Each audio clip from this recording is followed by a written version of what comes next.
ଖସି ଆଜିକି 4 ଦିନ ହେଇଗଲା, କିଛି ବି ଖବର ନାହିଁ ତାର।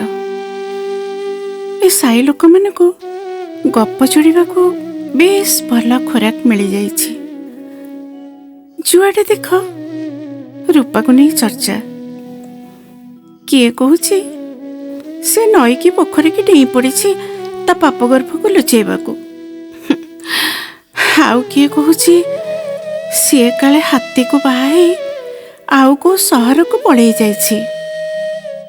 ହେଲେ କେହି ଜାଣନ୍ତିନି ସଠିକ ଖବରଟା କ'ଣ।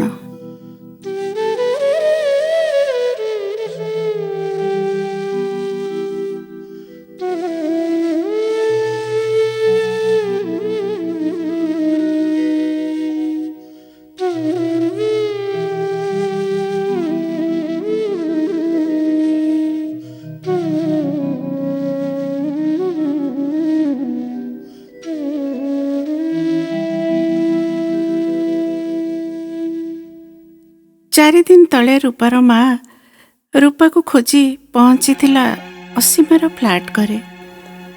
ମା, ରୂପାଟା ଘରେ ନାହିଁ ମ, ତା ଦେହଟା ଭଲ ନଥିଲା। ସବୁଆଡ଼େ ଖୋଜି ସାରିଲେଣି, କୋଉଠି ବି ପାଉନି। ସାଙ୍ଗରେ ସାନ ଝିଅଟାକୁ ବି ନେଇଯାଇଛି ମା। ଅସୀମା ଖୁବ୍ ବିରକ୍ତ ହେଇ ଉଠିଲା। ତୋ ଝିଅ ତ ସନ୍ଧ୍ୟା 5ଟା ପରେ କେବେ ବି ମୋ ଘରେ ରୁହେନି। ମୋ ଘରକୁ କାହିଁକି ଏତେ ରାତିରେ ଆସିଛୁ? ସେତେବେଳକୁ ରାତି 10ଟା ବାଜି ସାରିଥିଲା। କଥାଟା ଉପରେ ଏତେ ଗୁରୁତ୍ୱ ନ ଦେଇ ଲାଇଟ୍ ଅଫ୍ କରି ଅସୀମା ଶୋଇବାକୁ ଗଲା। ସକାଳୁ ଅପେକ୍ଷା କରିବି ନା, ରୂପା ଆସିଲାନି କାମକୁ।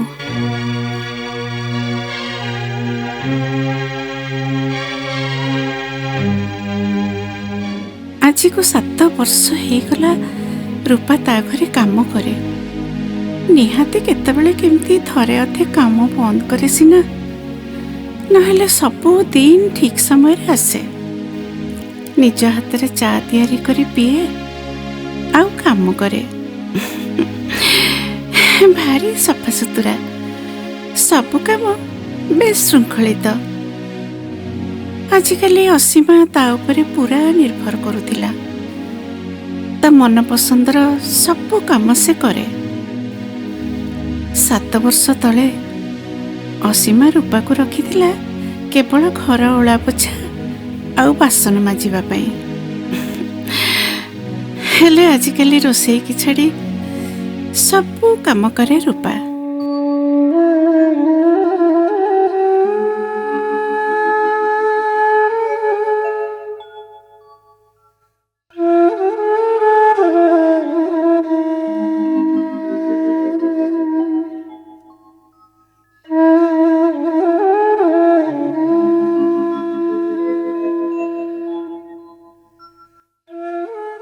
ଅସୀମା ଉଠିଲା। ବଡ଼ ବିରକ୍ତ ହେଇ ରାତିରୁ ପଡ଼ିଥିବା ବାସନତକ ମାଜିଲା, ଘର ଝାଡ଼ୁ କଲା। ପୁଣି ରୂପାକୁ ଅପେକ୍ଷା। ଆଜି ନ ଆସିଲେ ନାହିଁ, କାଲି ଆସିଲେ ଘରଟାକୁ ପୋଛିବ ରୂପା। ଅଳିଆ ଛୁରୀଟା ନେଇ ଅଳିଆ ପକେଇବାକୁ ତଳକୁ ଗଲା ଅସୀମା। ଫ୍ଲାଟ୍ର ସିକ୍ୟୁରିଟି କହିଲା, ମ୍ୟାଡାମ୍, ଆଉ ଗୋଟେ ଲୋକ ଦେଖନ୍ତୁ, ରୂପା ଆଉ ଆସିବନି, ସିଏ କୁଆଡ଼େ ପଳେଇଛି। ହାତୀ ଅରଣା ହାତୀ ଭଳି ତାକୁ ଖୋଜି ବୁଲୁଛି ପରା ବାହା ହବ ବୋଲି। ଏଇ ବାଜେ କଥା ଗୁଡ଼ାକ ଶୁଣିବାକୁ ଜମା ଭଲ ଲାଗୁନଥିଲା ଅସୀମାକୁ।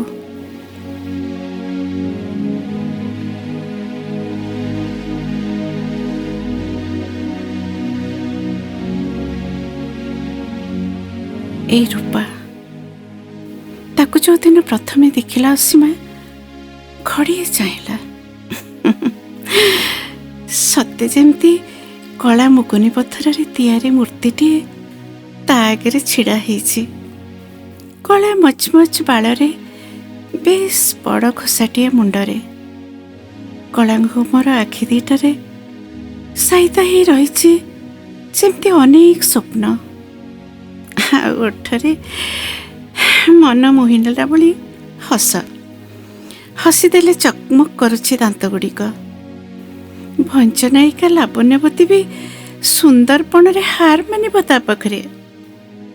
ଆରେ ଇଏ କ'ଣ କାମ ବାଲି? ଅସୀମାର ନୀରବତା ଭାଙ୍ଗି ରୂପା କହିଲା, ମା କ'ଣ ଭାବୁଛ? ମୁଁ ସବୁ କାମ କରିବି। ଏ ନୂଆ ନୂଆ ଯାହା କିଛି ଟିକେ ଅସୁବିଧା ହବ ମୋତେ କହିଦେବ। ତମେ ଯେମିତି କହିବ ମୁଁ ସେମିତି କରିବି। ଆଚ୍ଛା ରୂପା, ତୁ ବାହା ହେଇଛୁ? ତୋ ଘରେ କିଏ ସବୁ ଅଛନ୍ତି? ହଁ ମା, ମୁଁ ବାହା ହେଇଛି। ହେଲେ ମୋ ସ୍ୱାମୀ ମୋତେ ଖୁବ୍ ମାରପିଟ କଲା ମା। କେତେ ଆଉ ସହିବି? ଝିଅ ଦିଟାଙ୍କୁ ଧରି ଚାଲି ଆସିଲି। ଏଇଠି ବାପ ଘରେ ରହି କାମ ଧନ୍ଦା କରି ପିଲାକୁ ପୋଷିବି, ଆଉ ସେଠିକି ଫେରିବିନି।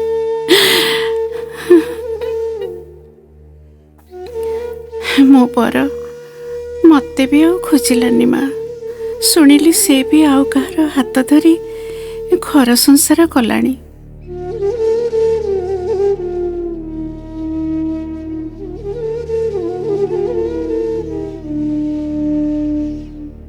ମନେ ମନେ ଖୁବ୍ ବିରକ୍ତ ହେଲା ଅସୀମା। ଏ ପୁରୁଷ ଜାତିଟା ଏତେ ସ୍ୱାର୍ଥପର। ସୁନ୍ଦରୀ ସ୍ତ୍ରୀ ଦେଖି ବାହା ହେଇଯିବେ, ପିଲା ଜନ୍ମ କରିବେ, ଆଉ ଦାୟିତ୍ୱ ନେବା ପାଇଁ ପଛଘୁଞ୍ଚା। ବାହା ହବ କାହିଁକି?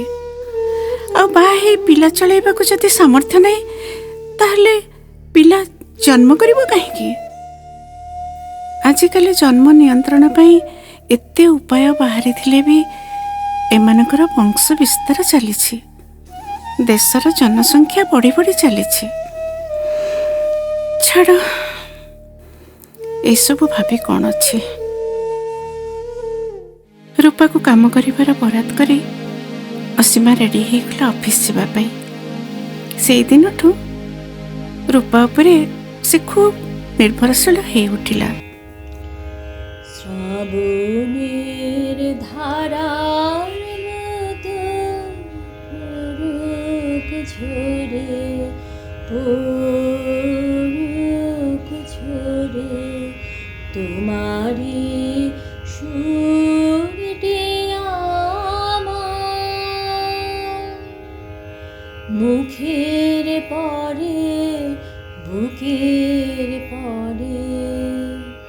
শ্রাবণের ধারার মতো পড়ুক ঝরে, পড়ুক ঝরে তোমারি সুরটি আমার মুখের পরে, বুকের পরে। শ্রাবণের ধারার মতো পড়ুক ঝরে, পড়ুক ঝরে। ଅସୀମାର ଫଟୋଗ୍ରାଫି କରିବାରେ ଖୁବ୍ ସଉକ। ବେଳେବେଳେ ରୂପାକୁ ମଡେଲ କରି ଗୁଡ଼ାଏ ଫଟୋ ଉଠାଏ ଛୁଟି ଦିନରେ। କୌଣସି ପ୍ରଫେସନାଲ ମଡେଲ ଠାରୁ ବି କମ୍ ନୁହେଁ ରୂପା।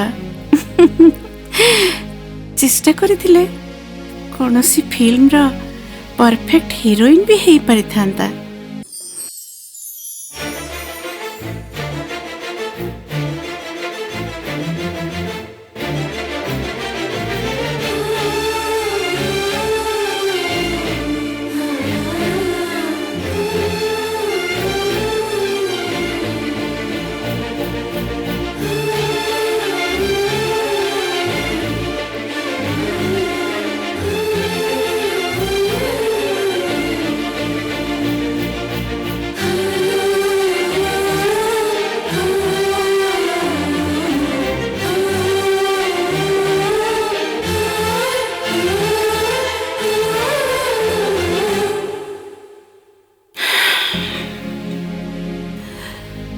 ରୂପାକୁ ନେଇ ଅନେକ କଥା ଚିନ୍ତା କରିଥିଲା ସେ। ହେଲେ ହେଲେ ସେଇ ରୂପା ଆଜି ନିଖୋଜ। ଯିଏ ଯାହାକୁ ହଉ ପଛେ ରୂପାଟା ପାଇଁ ମନଟା ଖୁବ୍ ବ୍ୟସ୍ତ ଲାଗେ ଅସୀମାର। ଏତେ କମ୍ ବୟସରେ ଦିଟା ପିଲାଙ୍କର ମା' ହେଇଯାଇଛି ସିନା, ଏବେ ବି ତା ଦେହରେ ଫଗୁଣର ରଙ୍ଗ ଫିକା ପଡ଼ିନି। ପେଟର ଭୋକକୁ ମାରି ହେବ ପଛେ, ହେଲେ ଦେହର ଭୋକ କେମିତି ଏଡ଼େଇ ଦେଇପାରିବ ଦେହର ଭୋକକୁ ରୂପା? ଅସୀମା ତାକୁ ବେଳେ ବେଳେ କହେ, ଆଲୋ ରୂପା, ତୁ ଆଉ ଥରେ ବାହା ହେଇଯାଉନୁ। ସମସ୍ତେ କ'ଣ ତୋ ବର ଭଳି ଅମଣିଷ ହେଇଛନ୍ତି? ଏକା ଏକା ଏ ଝିଅ ଦିଟାଙ୍କୁ ଚଳେଇବୁ କେମିତି? ନାଇଁ ମା, ଆଉ ସେ ଝମେଲାରେ ପଶିବିନି। କିଏ ଜାଣେ ପୁଣି ଆଉ ଦିଟା ଛୁଆ ମୋ ବେକରେ ବାନ୍ଧି ଫେରିବାକୁ ପଡ଼ିବନି ବୋଲି। ଆଜିକାଲି କାହାକୁ ବା ବିଶ୍ୱାସ? ବଡ଼ ବଡ଼ିଆଙ୍କ ଘରେ ଏମିତି ଘଟଣା ଘଟି ଚାଲିଛି। ଆଉ ଏମାନେ ତ ସହଜେ ମୂର୍ଖ। ଏତେ କଥାରେ ଅସୀମା ମୁଣ୍ଡ ଖେଳାଏନି। ରୂପା ଆସେ, ତା କାମ କରେ, ଯାଏ। ସବୁବେଳେ କହେ, ମା, ତମେ ମୋର ଜନ୍ମ କଲା ମାଠୁ ବି ବଳି। ଏଇଠି ତମ ପାଖରେ ମୋର ସାରା ଜୀବନଟା କଟିଯିବ। ଅସୀମା ଖୁସି ହେଇଯାଏ ରୂପାର କଥାରେ। ଦରମା ଗଣ୍ଡାକୁ ଛଡ଼ା ଯେତେବେଳେ ଯାହା ଚାହେଁ ଅସୀମା କେବେ ମନା କରେନି।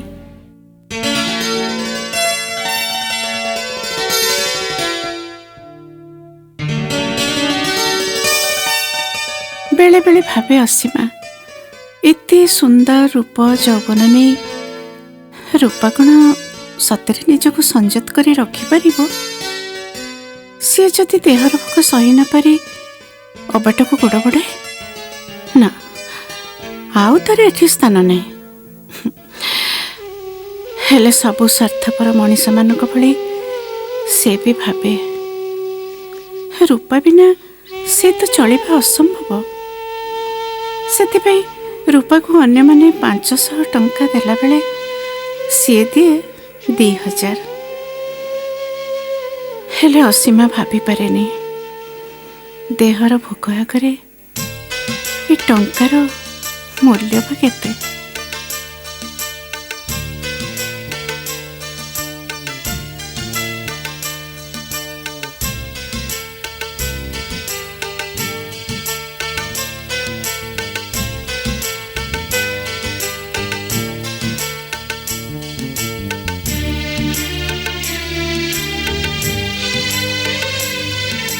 ରୂପା ତାହେଲେ ସତରେ କ'ଣ ଅବାଟରେ ଯାଇଛି? ନା ନା ନା, ରୂପା ସେମିତି କରିବନି। କେତେ ପ୍ରଶ୍ନ ମନ ଭିତରେ ଗୁଡ଼େଇ ତୁଡ଼େଇ ହୁଏ, ପୁଣି ମନକୁ ବୁଝାଏ। ହେଲେ ରୂପା ଫେରେନି। ହାତୀ ସାଙ୍ଗରେ ତାର ସମ୍ପର୍କକୁ ନେଇ ଅନେକ କଥା ଶୁଣେ ସେ। ସମସ୍ତେ ବାଧ୍ୟ କରନ୍ତି ରୂପାକୁ କାମ ବନ୍ଦ କରିଦେବା ପାଇଁ। ହେଲେ ରୂପାକୁ ଏ ବିଷୟରେ କିଛି ପଚାରି ପାରେନି କି କାମ ବି ବନ୍ଦ କରିପାରେନି ଅସୀମା। ରୂପା ପୂର୍ବ ଭଳି ଆସେ, ହସି ହସି ସବୁ କାମ କରିଯାଏ, ତାପରେ ଘରକୁ ଯାଏ। ହେଲେ 4 ଦିନ ହେଲା ରୂପାଟା ନିଖୋଜ। କ'ଣ ହେଇପାରେ ରୂପାର?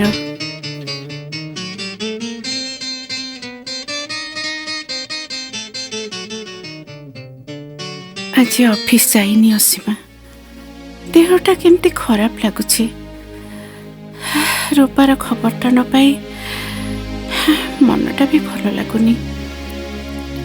ଚା କପ୍ଟା ଧରି ଡ୍ରଇଂ ରୁମ୍କୁ ଆସି ସୋଫାରେ ବସିଲା। ଅନିରୁଦ୍ଧ ବି ନାହାନ୍ତି, ଟୁର୍ରେ ଯାଇଛନ୍ତି। ଏକା ଏକା ଚା ପିଇବାକୁ ବି ଭଲ ଲାଗୁନି। ଖବରକାଗଜଟା ଖୋଲି ଆଖି ପକେଇଲା। ଫ୍ରଣ୍ଟ ପେଜରେ ବଡ଼ ବଡ଼ ଅକ୍ଷରରେ ଲେଖା ହେଇଛି, ବିଡ଼ାନାସୀ ନଈପଠା ବରଗଛରେ ଯୁବତୀର ଝୁଲନ୍ତା ଶବ। ଫଟୋଟା ଅସ୍ପଷ୍ଟ, ମୁହଁଟା ବି ଚିହ୍ନି ହଉନି। ଚମକି ପଡ଼ିଲା ଅସୀମା। ଇଏ ଆଉ ରୂପା ନୁହେଁ ତ? ଖବରକାଗଜରେ ଲେଖା ହେଇଛି ଅଚିହ୍ନା ଯୁବତୀର ଶବ। ହୁଏତ ସେ ରୂପା ନୁହେଁ, ଅନ୍ୟ କେହି ବି ହେଇପାରେ। ଅସୀମା ଭାବିଲା, ଜଣେ ଚାଲିଯିବା ପରେ ଚାଲିଯିବାର କାରଣ ଯେତେ ଦିଆଗଲେ ବି ସତ କଥାଟା ସେଇ ଚାଲି ଯାଇଥିବା ଲୋକଟା ହିଁ ଜାଣେ। ରୂପା ଯଦି ଆଜି ବଞ୍ଚିଥାନ୍ତା ତାହେଲେ ହୁଏତ ବରଗଛରେ ନ ଝୁଲି ତା ବେକରେ ଝୁଲିଥାନ୍ତା। ଗରିବ ଝିଅଙ୍କର ଭାଗ୍ୟ ହିଁ ସେମିତି, କାହାରି ନା କାହା ବେକରେ ଝୁଲିବେ। ଜୀବନ ବେକରେ, ନହେଲେ ମୃତ୍ୟୁର ବେକରେ।